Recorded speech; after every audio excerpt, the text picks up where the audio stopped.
स्वागत है आपका एस्ट्रोटेबल.com पे। और ग्रहों के गोचर से संबंधित वीडियो लगातार बनती चली आ रही है और अप्रैल महीने की सभी वीडियो करीब करीब पड़ चुकी है ग्रहों के गोचर से संबंधित। और उसमें ख़ास तौर से देखा जाए तो बृहस्पति का गोचर काफ़ी महत्वपूर्ण एक था जिस पे कि वीडियो बनी हुई है, काफ़ी लोगों ने देखा उसको। और उसी में एक गोचर और भी है जो कि मंगल का हो रहा है। मंगल, हालांकि बुध के भी शुक्र के भी गोचर होते हैं। बुध कभी कभी एक ही महीने में दो बार गोचर करता है। और इस महीने जो अप्रैल का महीना खास इसलिए था क्योंकि इस महीने में एक गोचर हुआ बृहस्पति का जो कि 1 साल तक के लिए हुआ है। और अब अगले साल 14 अप्रैल के आसपास बृहस्पति गोचर करेगा, यानी 6 अप्रैल को उसने गोचर किया, फिर अगले साल वो 14 अप्रैल के आसपास गोचर करेगा। तो ये चीज़ें यहाँ पे थी।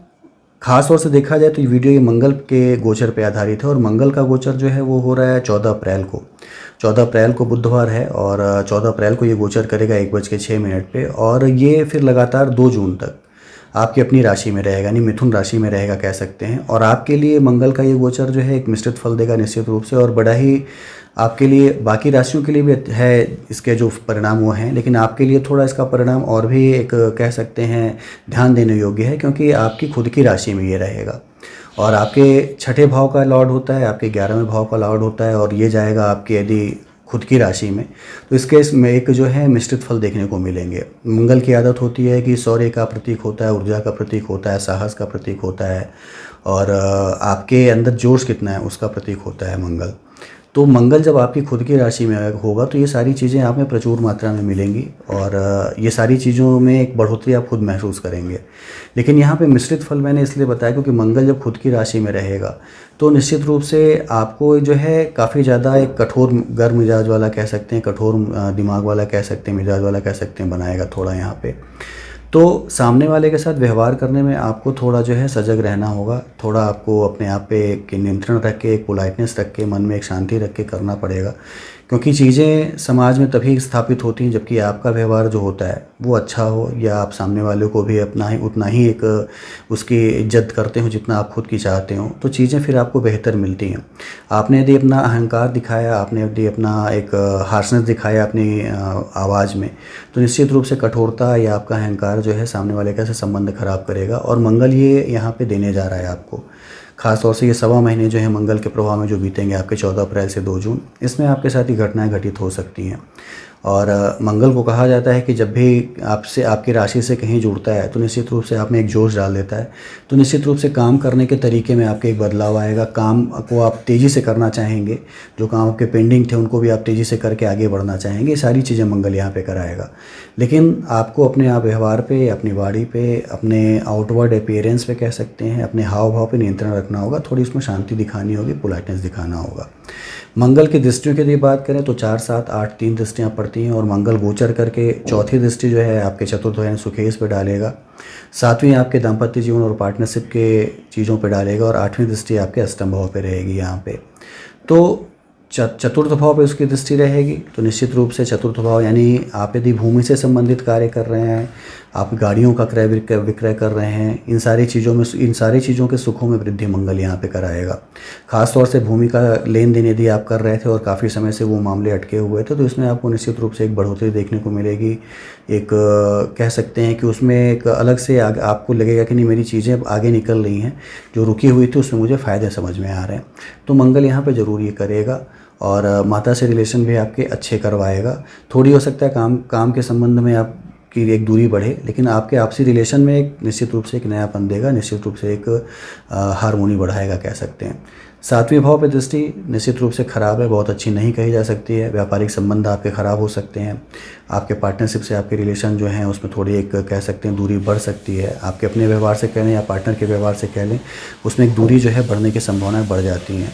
साथ ही दाम्पत्य जीवन के भाव पे दृष्टि रहेगी तो दाम्पत्य जीवन भी आपका बहुत ही अच्छा है कह सकते हैं, नहीं चलेगा यहाँ पे, क्योंकि आपकी वाणी, आपका जोश जो है निश्चित रूप से कुछ न कुछ ऐसी चीज़ें कहेंगे आप जो कि सामने वालों को बुरी लगे और एक झगड़े का माहौल कह सकते हैं या एक दूरी का माहौल बनेगा यहाँ पे।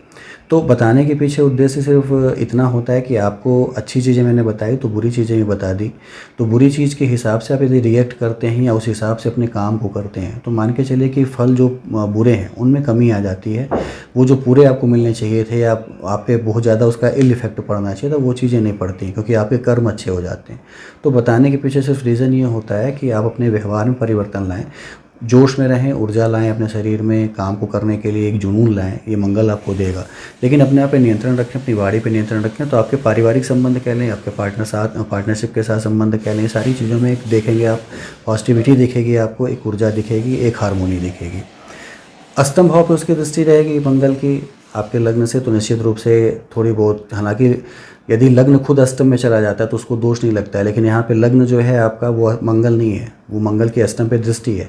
तो मंगल जो है जब अष्टम पे दृष्टि डालेगा तो निश्चित रूप से आपको अज्ञात भय बनाना, चोट चपेट लगने के डर बनना, और वाहन चलाने में या वाहन से लड़ने में, इन दोनों चीज़ों की संभावनाएँ जो है दे देता है मंगल यहाँ पे। तो इन सारी चीज़ों से आपको बच के रहना होगा, और अपनी उस ऊर्जा का एक पॉजिटिव आपको जो है उपयोग करना होगा, उसकी निगेटिविटी हटानी पड़ेगी आपको अपने आप पे नियंत्रण करके। तो मंगल का गोचर आपके लिए एक मिश्रित फल ले आ रहा है। चीज़ें आपको पॉजिटिव तब मिलेंगी जबकि आप उस ऊर्जा का सही दिशा में उपयोग करते हैं। यदि आप थोड़ा भी उसकी नकारात्मकता से प्रभावित होकर यदि आप उपयोग करना शुरू करते हैं तो मान के चलिए कि उसके फल जो हैं आपको बहुत अच्छे नहीं मिल पाएंगे। दूसरी चीज़ है कि गोचर आपके लिए अच्छा हो रहा है, लेकिन नैसर्गिक कुंडली भी आप देखें कि नैसर्गिक कुंडली में मंगल कहाँ है। यदि वो उच्च का है, मूल त्रिकोण में है, मेष राशि में है, वृश्चिक राशि में है या मकर राशि में है, तो बड़े शानदार फल आपको देगा। हालांकि आपको अपने व्यवहार पर नियंत्रण रखना होगा। मंगल जब आपकी कुंडली में भी प्रबल होगा और यहाँ गोचर में भी आपकी राशि में आ जाएगा तो आपकी कर्कशता कह लें, आपका ऊर्जा कह लें, आपकी वाणी में कठोरता और बढ़ेगी। तो इस पर नियंत्रण रखेंगे तो मंगल पॉजिटिविटी बहुत ज़्यादा आपको देगा, यानी पॉजिटिव चीज़ें आपको बहुत ज़्यादा देगा। यदि नैसर्गिक कुंडली में उच्च का है, स्वगृही मूल त्रिकोण में है, तो यदि आपकी कुंडली में भी खराब है तो उसकी नेगेटिविटी भी यहाँ पे बढ़ेगी। तो उस पर भी आपको एक ध्यान रखना होगा कि नैसर्गिक कुंडली में यदि खराब है और यहाँ गोचर भी जो है आपको बहुत ज़्यादा हार्श कर रहा है, बहुत ज़्यादा आपको एरोगेंट बना रहा है, तो आपको पोलाइट रहना होगा, अपने आप पे नियंत्रण रखना होगा। और पूजा करनी होगी यदि, तो पूजा के लिए मैं बार बार बताता हूँ, मंगल हो, शनि हो या कोई भी ग्रह हो, कलयुग में हनुमान जी ही जीवित देव माने जाते हैं। उनकी आराधना करिए, मंगलवार को जरूर जाइए उनकी पूजा करने, और दिए जलाना या सिंदूर से उनका श्रृंगार कराना, ये सारी चीज़ें करिए, फल बड़े शानदार देते हैं हनुमान जी। और साथ ही बस मंगल का उपचार करना है तो मंगल के बीज मंत्र का जाप करिए, और साथ ही मंगल जो है उसके यंत्र को भी यदि आप धारण करना चाहें तो इस जो टाइम स्पॉन है मंगल का 14 अप्रैल से लेकर 2 जून, इसमें बड़ी अच्छी सफलता आपको मंगल दे सकता है और आपको एक नई दिशा दे सकता है। आपका जोश, आपकी ऊर्जा जो है एक नई दिशा में लग सकती है और काफ़ी ज़्यादा सकारात्मक फल आपके लिए लेके आ सकती है। तो ये सारी चीज़ें करिए। बाकी आपको अपने सवाल पूछने हैं तो नीचे दिए नंबरों पे आप पूछ सकते हैं, समय के हिसाब से उसके उत्तर आपको दे दिए जाएंगे।